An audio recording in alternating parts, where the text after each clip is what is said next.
Welcome to Nebraska Preps Postgame with your hosts, Mike Sautter and Jacob Padilla. Hi everyone, welcome into another episode of Nebraska Preps Postgame. Mike Sautter here, Jacob Padilla there. We are going to break down the quarterfinals of playoff football, maybe throw a little volleyball in there too if we get some time. But let's just start right off the top, maybe Class A, and just work our way down with the quarterfinal games. So, number one seed Millard South. Who was the one seed? Or no, sorry, number one seed.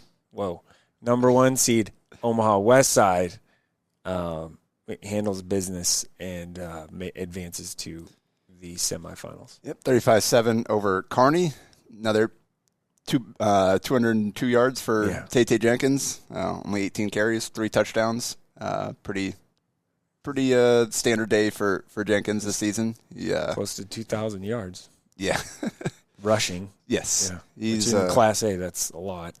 After what he finished with last year, that's really impressive. 2 years for a guy who still has another year left of high school. Braylon Warren efficient, 195 yards, 2 touchdowns, and Bryson Williams. 3 catches, 101 yards, and 2 touchdowns. And also had 13 tackles, and 2, including 2 for loss on defense. Yeah, so, it's pretty good. I mean, Kearney, they all season long, they've made teams, they made games ugly. They made teams really earn it. And 35 is probably as good as you could expect, right? Like, it's, like, to be honest, it's not bad. Like, we're, Yep. Zach Atchison, 91 yards passing, 90 yards rushing. Trey Norman had an interception on defense. But, Westside moves on, which means we get the matchup with Millard South, who beat Elkhorn South 48-3. And, I mean, the light scoring game there was people. Yeah. So I saw people the next day and, like, even, on Saturday, a number of people were like, geez, they only scored, 48. They take it easy on them? I go, I don't know. Like, Elkhorn South runs the ball. Like, they play keep away. That's their thing. They try to run the ball. Well, that's what I'm saying. And that's the thing we've talked about Millard South. Like, obviously, Jett, Thomalla, and the passing and the offense and the athletes get a lot of the attention. But their defense really this season is the story above anything else. We've seen prolific offenses before. We've never seen one with this level of talent and effectiveness on defense at the same time. Really, and they held Elkhorn South, who's a really good team, rushing the football, to 24 yards passing and 36 yards rushing, 60 total yards in the game. They also had a takeaway. Held Jay and Secco to 35 yards on 20 carries. Yeah, a guy that's rushed for over 1,400 yards this year, he had 35 yards. And even Westside, who handled them, Secco broke off a big run or two, and that just didn't happen. In this game, Millard South didn't let it happen. So we get the matchup that we thought we'd see in the final in the semifinal, and Westside gets to host it. And because of obviously the forfeit at the beginning of the year, knocked Millard South out of contention for one of the top 3 seeds.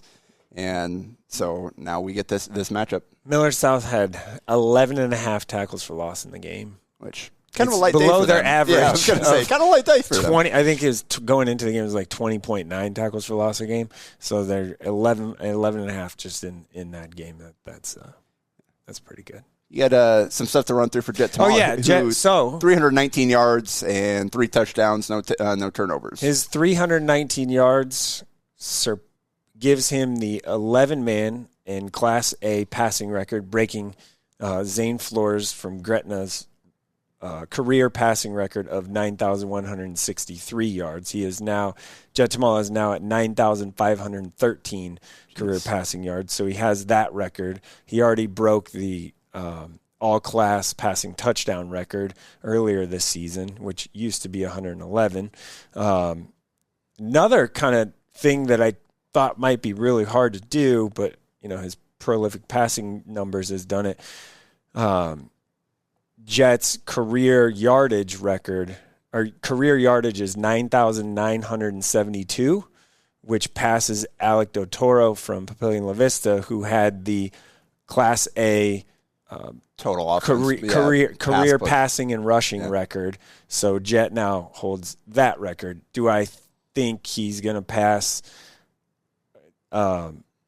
Scott Frost in that category of total offense? No, it's 11,095 yards that Scott Frost had in 1989-92. So that one is probably not going to be caught.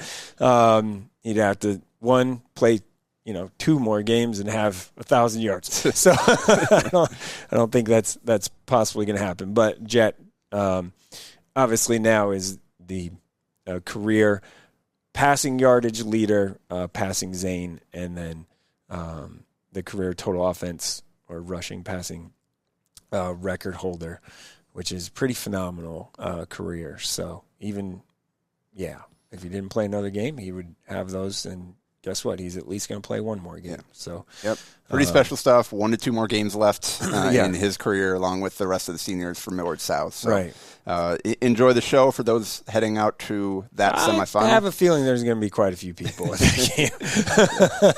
Fortunately, Westside's starting to open back up, right? They got a little more parking, but not much still. Yeah, they should actually put a shuttle from somewhere. Park in Exarban. Yeah, park in Exarban. You're going to have to walk. Shuttle people. Figure out a way. Dress warm. Yeah. You'll be fine. Wear your running shoes. Do what you need to do. It's going to be, parking anywhere. The neighborhoods are going to be packed. If you lived across, in the neighborhood there, you could do the whole Rosenblatt thing and be like, hey, $10, you can park here in my driveway or my yard.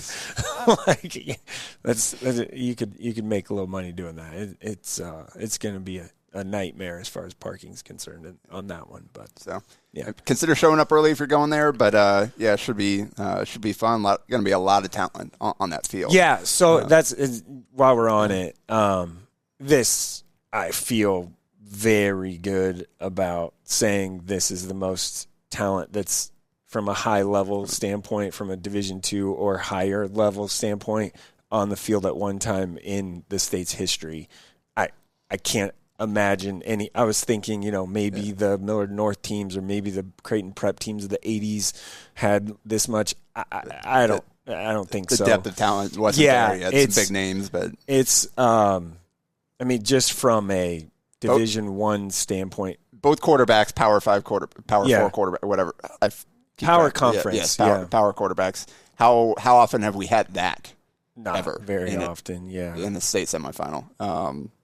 We'll see kind of what happens with Tate Jackson. So there are 15 Nelson Wheeler in this Millard Southwest side game. There are 15 players that either are committed to Group of 5 or higher, which is, that includes, Group of 5 or higher means a Division I full ride scholarship. There are 15 players that either are committed or have an offer or kind of undecided, and that kind of throws Tate Jenkins in there. So there's 14 for sure that have those offers.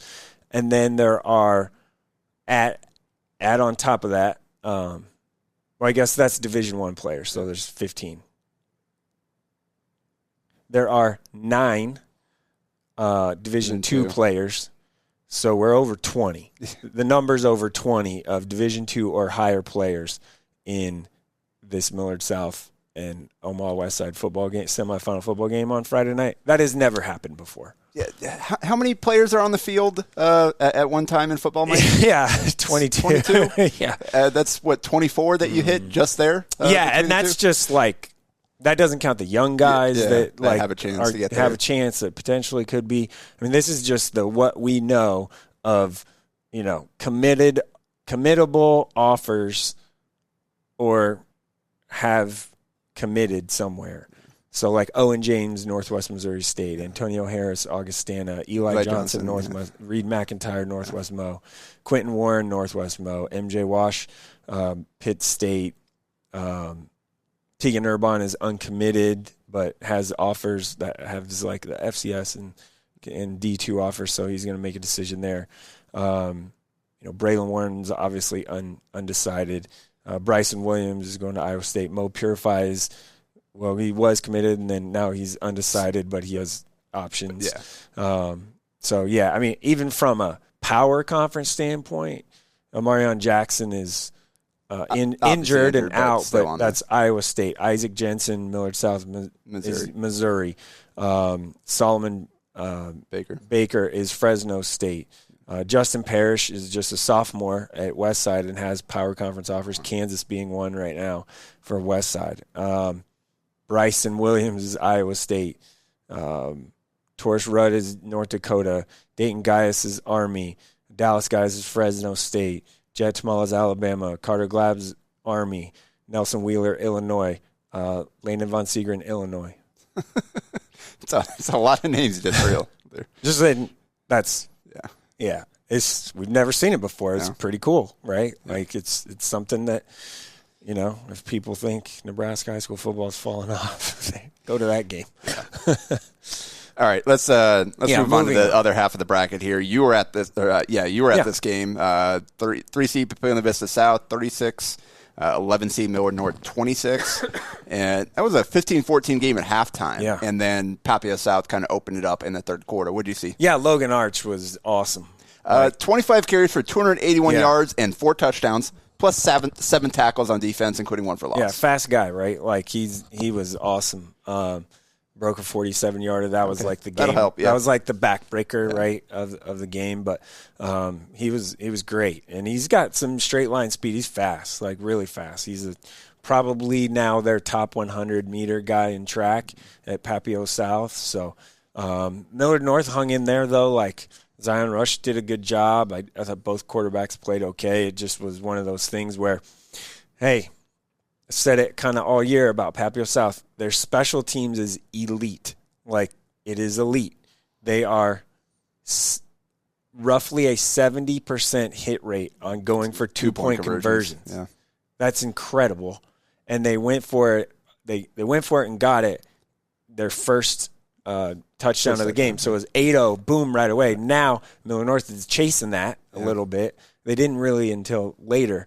But then there were 2 I'm not going to call it onside kicks, but the kick hit a front line, on a kickoff guy, and it was the immediate, like right away after the first touchdown. The first kickoff of the game. Like, drill the guy. Oh. Papillion South gets it. I don't know if it was on purpose or not, but I feel like it was.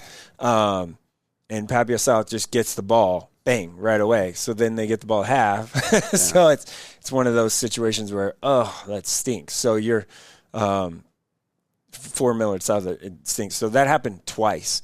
So you had the 2-point conversion, and then did miss, obviously, extra points going forward. And then you had 2, you can call it an onside kick, but it really wasn't. 2 situations where they recovered the ball after a kickoff. Special teams matter big time, and that's what won that game is the special teams for sure. I believe in that game. And I mean that's how Papillion and Logan South, Arch. Yeah, that's how Papillion South got to this point, just as complete a team, even with losing who many thought were their best player in Derek Jones. Chester Mendoza has handled the load for most of the season, but and he's Arch has continued to kind of be in that mix. He's been that hammer guy. Now they got those 2 backs there that kind of you can really trust, and Arch is the game breaker, right? So he was fantastic. The heaviest load they've given him all season, and he definitely delivered. Also, Cole Lemp, 21 tackles, 11 solo, including 1 for loss, and the quarterbacks were efficient, 9 and 10 passing. Didn't pass very much, but they need to when Logan Arch is doing what he's doing. So yeah, they really just ran the ball in that game. That's what that was going to be. So yep. So Papillion South advances, and so does Creighton Prep with a 14-6 win over the 10 seed Lincoln East. Prep is the 2. I believe Prep scored on their first drive, and 7-0 for a long time. Yeah, the second touchdown of the game didn't happen until midway through the fourth quarter. Prep went up 14-0. And then Lincoln East scored at the end to get on the board. But, just been talking all season that this Prep defense is kind of what's been carrying them. And, again, pitching a shutout for, 40, however many of those of that game, 40-some minutes. Endo Walker didn't have 24 carries, 106 yards, and a touchdown, 2 catches, and 16 yards. Ben Leslie, we talked about, quarterback now for them, sophomore. 5 passes completed for 59 yards, a touchdown and a pick.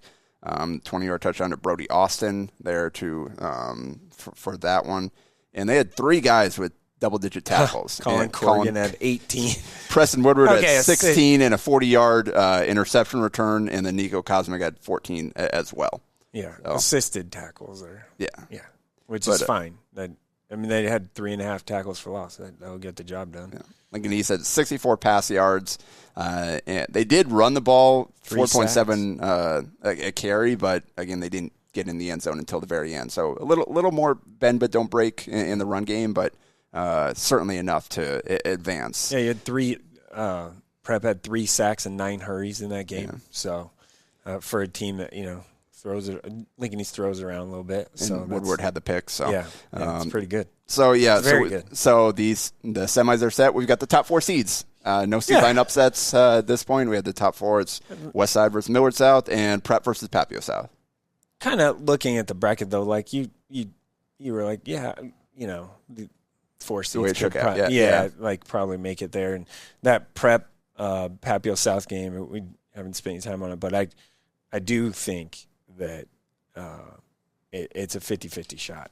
Like I think it's a pretty evenly matched game. I think it'll be low scoring game. I think it'll probably be like a 17-14 maybe I'm not sure. If anyone gets to 21, I think that's a lot. Probably going to need the Papio South quarterbacks like for them to get it through. It's like those guys can make some plays because again, I don't think Arches run for 250 yards against this Prep defense. So you're going to have to make some plays in the pass game to keep it out. And that could be an edge where they do have, because we have seen some big passing games from them this season. Obviously, they prefer to run it, but I think they're a little bit – offensively, they've shown to be a little bit more well-rounded than Prep this season. But, man, Walker, we know that guy's a dude, and they've relied on him all season long. I do very much so think this game is going to be a super defensive game, and it'll be one where you just there's going to be one mistake or someone's going to force a turnover or something big, and that'll turn the tide and that'll give the advantage to somebody. It might be a special teams play. Both teams are very, even. I think matchup-wise, even from a player ability standpoint and talent standpoint. Now, I will say this Prep's probably a little bigger up front, but Papio South's been, you could say, air quotes here, undersized all season long, and here they are. And they've been fine, right? Like, and they're wide bodies. They're not like tall, long guys. But that one, I think it's going to be a low score and just grinder of a game. Yeah. So we get 2 new matchups in the Class A semifinals. Right. In Class B, we get 2 rematches. Yeah. And off the top, we got Waverly. We talked about it, like Seward. They were going to make that game. Man. Yeah, they were going to make that game tough on Waverly, and Waverly pulled it out 30-24 in kind of wild fashion. Seward scored first. Try and have a kick. Waverly answered. Seward scored. Waverly answered. Waverly took a 17-13 or 17-14 lead in halftime with a field goal. And then again, more lead changes. A touchdown in the third quarter for Seward. Waverly answered. Then Seward got a field goal to tie it, send it over to 3 ties, 3 lead changes. And then our intrepid producer, Austin, was there. Do you want to tell us what happened in overtime, Austin? Before I missed the kick, right? Mike, were you there? I'm sorry, I watched it. Missed the kick to win the game. Yeah, to win the game. 45 yards out, took a sack. It was kind of tough. Probably wasn't going to happen. Right? Yeah. And then they dropped the ball first and moved them back and like, ooh. Yeah, it was a very interesting game all around just because of like Waverly had a lot of turnovers, then Seward was stepping up defensively. Sam Sagehorn for Seward had a tremendous game. The ball just always found him, but Waverly was in it, and then at the very end when kind of momentum was at an even point heading into overtime because Seward got the stop that they needed. Waverly couldn't get the score in overtime. Set the ball at the 10-yard line. You get 4 plays to get in. Second play of overtime, Seward throws an interception. Yeah. And I believe it was Schieffer that got the interception for Waverly. And then pretty much all hell broke loose after that because kicking game stuff happened, whatever. So Waverly gets down to, I think, like they're 6 or 4. Seward gets a goal line stand, and then they send the field goal unit out, and they just nosedive into the kicker, roughing the kicker. So you get 4 new plays, basically first and goal. He shanked that kick back. They had no shot. Well, here's the other part. It's an impossible angle. Like, as short of a distance that kick is, it's an impossible angle, but Seward did what they had to do to sell out. So 4 new plays for Waverly. First down, you get encroachment, then they replay the play, you get another play where it's a goal line stuff, and then Waverly, I think, it's called back for a penalty. Seward has another opportunity where they try to get a stop, and then finally Nathan Axman, I think, on 3rd and goal, officially crosses the plane. I mean, it was impressive football. It looked like rugby for half of that. But it was fantastic. It was cold weather, and it's exactly probably what Waverly wanted other than the turnovers. Yeah. Oh, yeah, and we talked about kind of Nathan Axman, who they've given him a lighter load the last few weeks. Yeah, they haven't needed to lean on him, but we knew it was coming. Did I even say something about it might be a 30 or 40 carry game coming? Yeah, I mean, he definitely had to carry the load, carries. but yeah. 42 carries, 42 29 yards. On that he did note, throw the interception. They got a little tricky with their On that note, Tepley still played great. Like, Tepley had, even though it was the Nathan Axman performance in his day and they needed him, Tepley was great in that performance. Yeah, 11-17 for 111 yards and a 31-yard touchdown to Zach McElhoe. So did exactly what they need him to. And this is kind of what Waverly was to start the season. Mm-hmm. And then we saw Tepley kind of evolve, and they leaned a little bit more into the passing game. But they've always got this in the bag. And Nathan Axman, man, just... That dude is an absolute monster. Like, watching some of the runs that he broke off and down the stretch, like, dude put the team on his back and willed them to get in position there down the stretch. So, really impressive player. Really good win for them. Great season for Seward. Again, to lose your quarterback, who was one of the best quarterbacks in the state before the season, and to still get to this point and to make the 1 seed need overtime to get to that point, or to get the win, just really impressive what the Blue Jays have done this season. And again, with so many guys playing both ways, it's not a massive roster of guys on both sides. So just a really impressive, really impressive season. Had they not roughed the kicker, I would probably still be out there waiting for that game to finish. That's a good point. Oh, that's tough way to see your season end. But Waverly moves on, and they'll get a rematch with Bennington. Back to Seward, I think overachieved this season for sure, and that's a credit to them, just based off of losing your quarterback in the summer. Like, I as early as that was, as much as they were counting on him, which is fantastic. They still probably met expectations, if you will, like from outside expectations, making a quarterfinal and making a run at it, even if they had the quarterback. So credit to them, and that's big props to Jamie, the head coach, and those guys at Seward. Yep. Okay, Bennington and we obviously this was a heck of a game recently, but this all Bennington in this one. 42-7 was the final. Man, you weren't gonna have like 3 turnovers, one of them quit, like the momentum piece, right? I wouldn't have expected that from a Bennington team, and that obviously didn't happen. Yeah, and fortunate what happened at Beachy the previous week. Yeah. They weren't going to be Elkhorn North's quarterback. It wasn't going to be the same matchup. But doesn't really matter to Bennington's side, because Ty Bufakeo, 20 for 31 for 310 yards and 3 touchdowns. 19 carries for 116 yards and 3 more touchdowns. Yeah, he had over 300. He had 300 something in the first game they played total yards. So you kind of knew he was going to be a guy. Yeah. So he had 7 touchdowns previous week, 6 touchdowns this week. So he's turning into a guy for them. Sure. That's putting it lightly. Like, he has really evolved into a fantastic player, carrying the load for them. Jake Russell, 4 catches, 113 yards, and a touchdown. Dude's the ultimate deep threat for them. And then Will Goots, 81 yards on the ground, 4 catches for 46 yards, and a touchdown as well. So Bennington's firing on all cylinders now. They've bounced back from that game at the end of the regular season, and they roll into the semis for rematch with Waverly. On the other side of the bracket, we saw the double digit seed matchup, and Gretna. You were at this one, correct? The end of that one. Yeah. It was 14-0 Gretna to start the game. Then York scored. Then Gretna scored 2 more touchdowns. So they were up 28-7 at one point. And then York made it interesting, couple of touchdowns to cut it to a 1-score game. But then Gretna scored and then held York in check the rest of the game. So Michael Knudsen continues to rack up the yardage here. 19-32 for 356 yards and 4 touchdowns. They had their 2 running backs, First and Now and Charlotte Field combined for 107 yards and 23 carries, and Clay Gaethje had a touchdown as well there. Bryce Lakers, shout out to him. 6 catches, 108 yards, and a touchdown. Broke the Class B career receiving record. He has 2,430 yards in his career, 130 catches, 26 touchdowns, and he only played 1 game his first 2 years. That's all in the last 2 years to set that record, which speaks to how prolific that Gretna passing offense has been with Knudsen in his connection with Lakers and their other receivers. Gretna played just enough defense to win that game.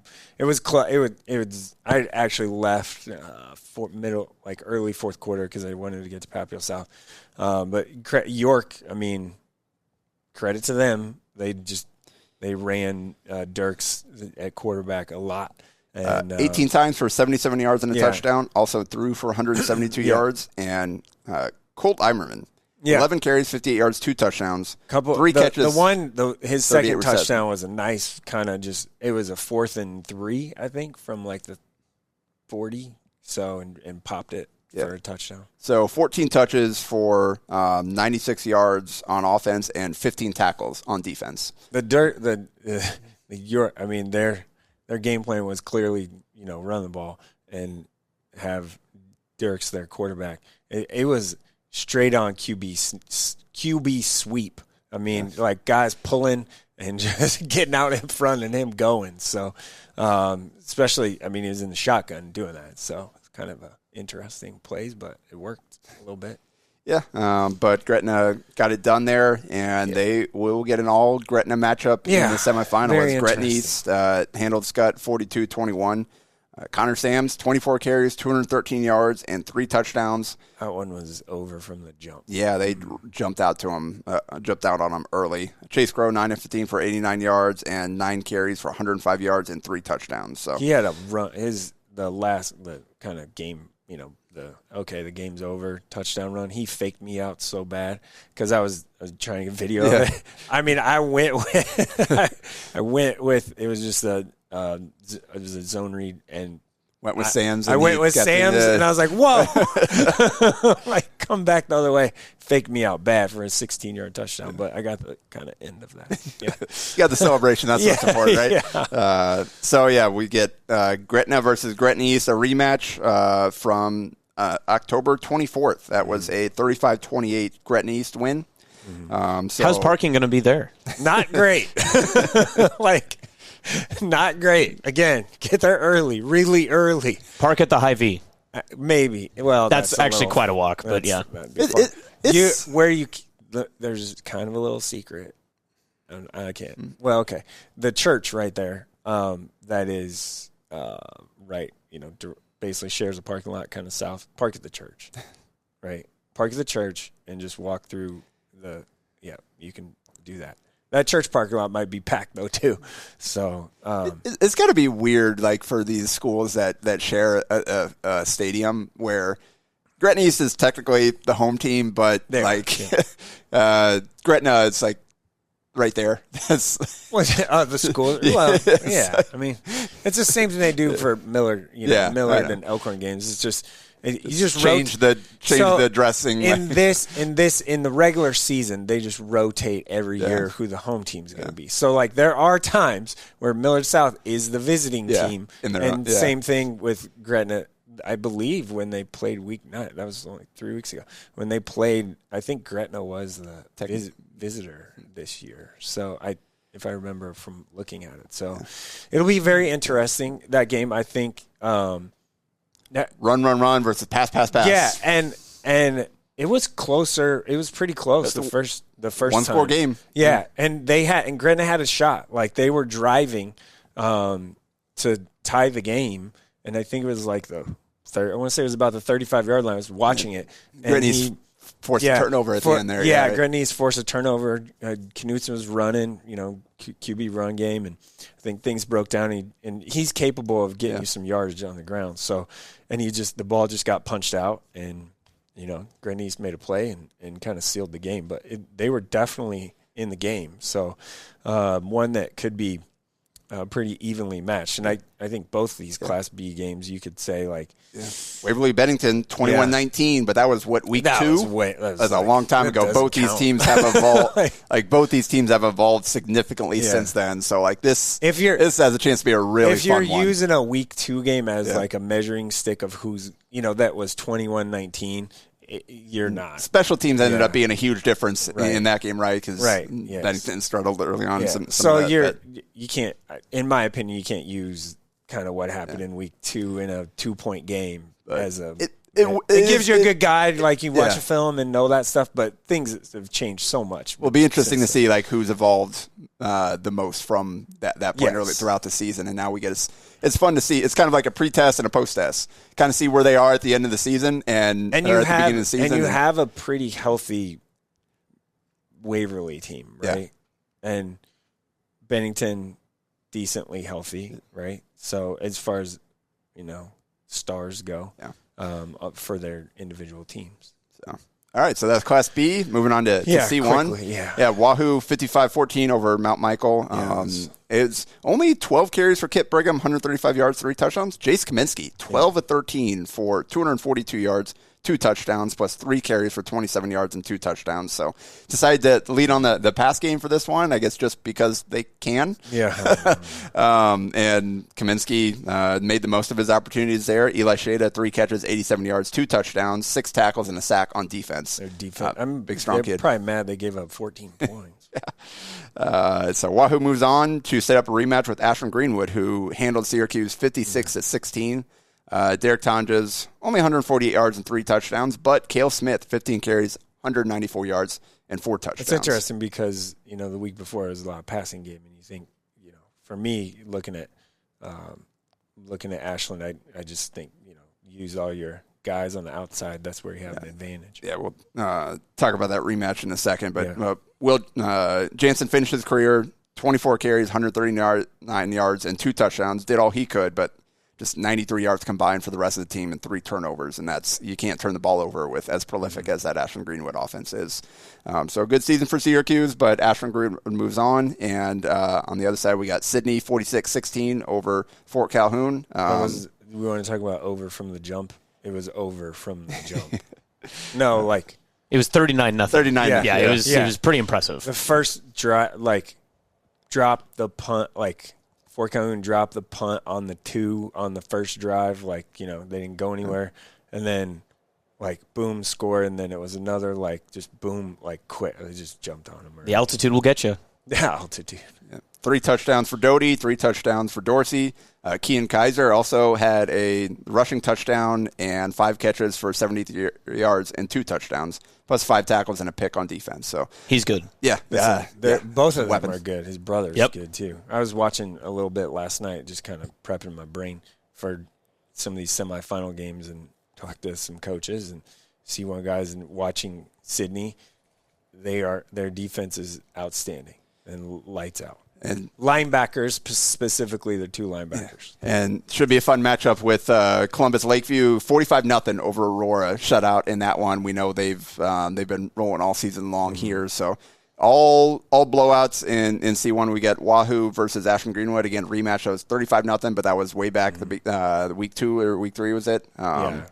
And Lakeview against Sidney, so a battle of 11-0 teams there. So. You could see the top of the bracket be maybe a high-scoring affair, and then the bottom of the bracket could be 3-0. Yeah. It legitimately could be an offensive one side and a defensive side on the other. Sidney's defense is legit, very legit. People have been saying. Well, they're got a big, power conference player in Kaiser at the C1 level. Well, and then you have like his brother's probably going to be one too. And then they have a bunch of size. Their corners, their defensive backs, linebackers, they're all like minimum 6'2". Yeah. Like they're going to pose some problems for Lakeview.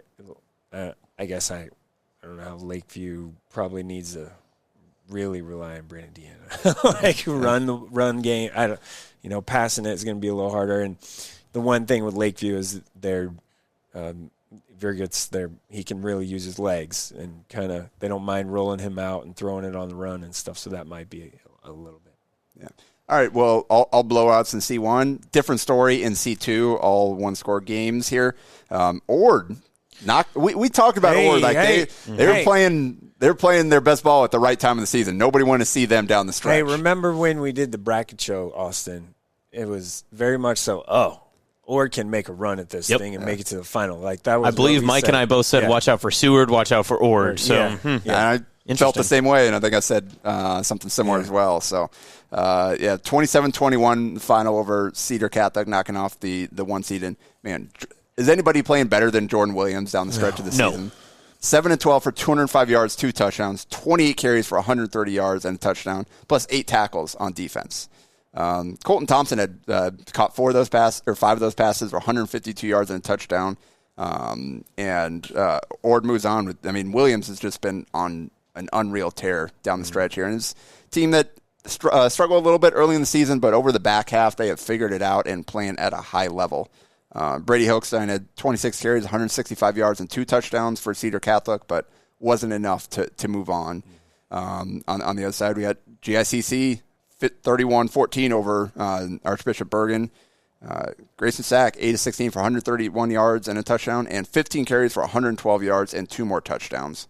Connor 80 had 4 catches for 95 yards and a touchdown, and they limited Austin Schuler to 15 of 35 passing for 198 yards and picked him off twice. Did have 2 touchdowns, but like you force a sub 50 completion percentage on that passing offense.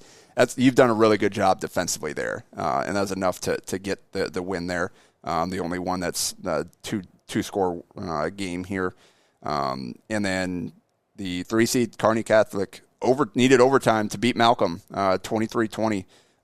Malcolm kicked a field goal first in overtime, and then on 4th down, I believe Jacob Bosshammer, quarterback, run off the left side, broke through, got in the end zone to win the game for the Stars there. Impressive job by them to go for that. That's a gutsy call there. Yeah, you can kick the field goal, send it. You're the higher seed. You feel like you should be in good position there, but we're going to go for it and we're going to win the game. Coach Harvey doesn't lack guts. Rashawn plays to win. Listen, he's for it. He does. He plays a different style too. Like they're spread it out, throw it kind of team. Mm-hmm. So yeah. Yeah, and then finally, Bishop Neumann 30 over UTAN 26. Kind of a bizarre game. UTAN had one touchdown on offense. They had a 75-yard kickoff return from Caleb Fenner, a 70-yard kickoff return from Otto Henkel, and then Carson Holst also had a punt return touchdown. So 3 special teams touchdowns to keep UTAN in that game. Fenner had 136 yards and the 1 touchdown on offense, so he had scored twice. But Bishop Neumann got through, did enough to get the win. But they're definitely going to have to clean up those special teams in this next round if they want to. GICC Ord is a rematch from, I think, week 3. 21-14 Ord on October 3rd. Oh, no. Okay, yeah, that's right. That's right. Earlier, GICC, that was their 1 loss. Yeah, so Ord 8-3 into the semifinals here. Again, took those losses early, but figured it out. They're fine. They're always going to be fine. Yep, so they're on a roll. And so GSCC and Ord rematch there, and then Bishop Neumann and Kearney Catholic. So we got the 2, 3, 4, and the 9. This is kind of like Class B where any one of those 4 you could say could win it. Yep. You're just like, yeah, whatever. Yep. You all see. You said Cedar Catholic kind of looked like they emerged. You talked to some coaches, but they're not like head and shoulders, right? And now they're out of the way, so it really opens it up. That's the 11-man quarters and semi preview. In D1, only 1 seed line upset Plainview beat DCS 7-2, 64-44. This is a big one. Yeah, that's a big one. Plainview hadn't scored like that. Like they've had some big wins, but to do it against DCS and one of the best players, maybe the best player in 8-man football, that's very, very good. Yeah. Gage Walton, 36 carries for 254 yards and 3 touchdowns, 2 catches for 30 yards and a touchdown, and 4 tackles. And as a freshman, Kobe Mertens step up, 7-9 for 121 yards, 3 touchdowns, 10 carries for 55 yards and 3 touchdowns. So Plainview moves on. And our semis will be top seed Shelby Rising City against the 5 seed Crofton, and the 3 seed Sandy Creek against Plainview, the 7 seed. Yeah. Mike, I know we love Shelby Rising City, but if they're not careful, Crofton's been putting up a lot of points. Yes. I mean, just in rough math right there, 90, that's over 85, 60. Over 200 points in playoff games is crazy. Yeah, so we're one game away though from the rematch of week 4 or whatever it was that Sandy Creek and SRC was a great game. But I don't know. Crofton can definitely score. SRC's defense is very, very good. So we'll see. That's like a fire ice thing. Being at SRC is also a big win for them too. Yeah, home game there too. So in Sandy Creek and Plainview. How about Sandy Creek though? Everyone thought, not everyone, but a lot of people thought lost everything and they're right back here. Yeah, that's this is a program thing now, right? So instead of they have this one group of kids. So it's pretty special there. Yeah, and in D2, the only seed line upset was the 6. Why not? 43. Hitchcock County the 3. 12. Lane Himes had 16 carries, 183 yards, 3 touchdowns, plus 12 tackles in that one. Devin Brummer 17-26 for 103 yards and 3 touchdowns. With Cotner Cook catching 12 of those passes for 93 yards in all 3 scores. So that sets the D2 semis at 1 seed Howells Dodge against 4 seed. O'Neill St. Mary's, who Gage Hedstrom. You have two stud athletes. You have Hedstrom at St. Mary's and Luther at Howells Dodge. You have headliner players in that game for sure. Individual, stars. Yeah. Go look at Hedstrom's numbers. I mean, it's 8-man, whatever it is, but he lights it up. They do it different. They throw it around a little bit more. So, a little different than you see at that level a lot of time. But the other matchup is the 2 seed Central Valley against the 6 seed. Why not? It's 11-0 versus 10-1 there. So we have 1, 2, 4, and 6 in the. The Why Not game was that Why Not's? Did they play already? I feel like they did. I might be wrong, but I feel like Why Not. I think that's Why Not's maybe one. Or no, it was Crofton. They had lost to it wasn't Central Valley. Yeah, it was Crofton. You're right. So 2 new matchups here in the D2 semis. And finally, D6. The semis are set. It'll be the top 4 seeds. Garden County versus Stewart is the 1 and 4. And 2 Red Cloud versus 3 Southwest. Note for Red Cloud, they lost Gage Eli at the end of the regular season, I believe, or first week of the playoffs, something like that. And Connor Russ has been carrying the load the last few weeks. Eli was kind of their pass run threat quarterback there. A lot of different guys taking snaps, and Russ has had some big yards or some big games recently to kind of get them to this point. Yeah. Do we know where that Southwest Red Cloud game is? They don't have anything listed yet, no. So I'm curious to see where that's going to be. Red Cloud is the home team for that game. Then it's it's just kind of a little bit of a trip. Yeah. Well, it's a lot of. Isn't it always? In 6-man, it generally is, unless you're in that Potter, Dix, Garden County group. But normally in the playoffs, it's a trip for a lot of people. So.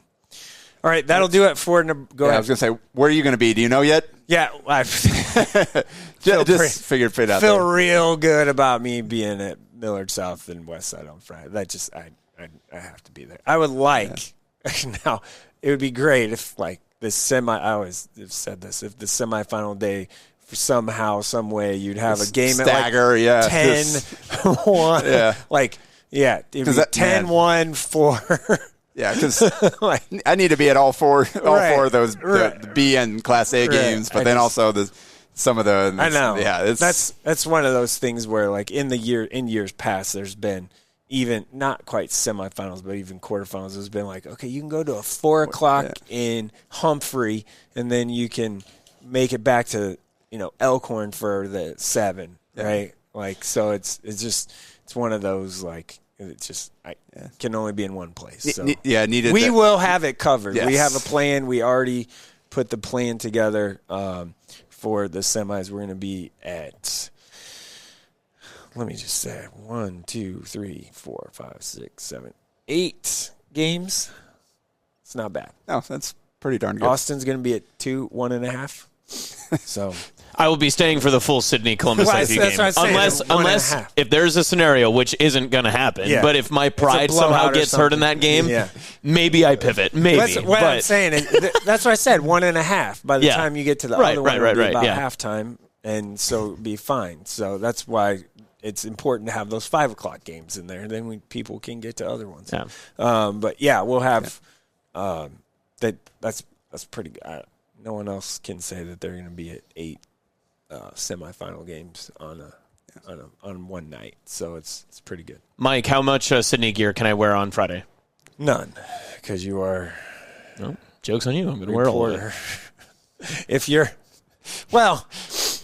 going just to watch, go for it. But Mike, admit how funny it would be if Lakeview wins and I have to give the chain out all in Sidney gear. I kind of want to see that happen now. Padilla wants that. I know. I still don't think the impartial part is. I've never quoted. I have never said that I'm impartial. Well, I'm saying if you're actually covering. Should not have been seated next to me during state volleyball. If you thought that I was an impartial reporter. If you're actually covering the game, you probably need to not. Austin's a professional. He's just not impartial. Yes. Yeah, there you go. Best way to put that. Yeah. That's all right. I mean, hey, you have your loyalties, and that's okay. He's almost like you now because he's been so many different places in the state that he's got loyalties all over the place. Well, no, he's Sidney all the way. I am. Yeah. I don't have that one. Like I think the Kearney people claim you, and you've been here in Omaha long enough now. Yeah. The Skutt people also have adopted me too. There you go. I'm being adopted by many. I don't have that one. Like, no. I went to you don't feel that way about I went to 3 different Rand? high schools, man. Like, I don't have that, like, one dying, like, it's the town I grew up in thing. I don't have that. So, no. Yeah, very impartial. All right, on that note. Yeah. All right. That'll do it for Nebraska Preps postgame this week.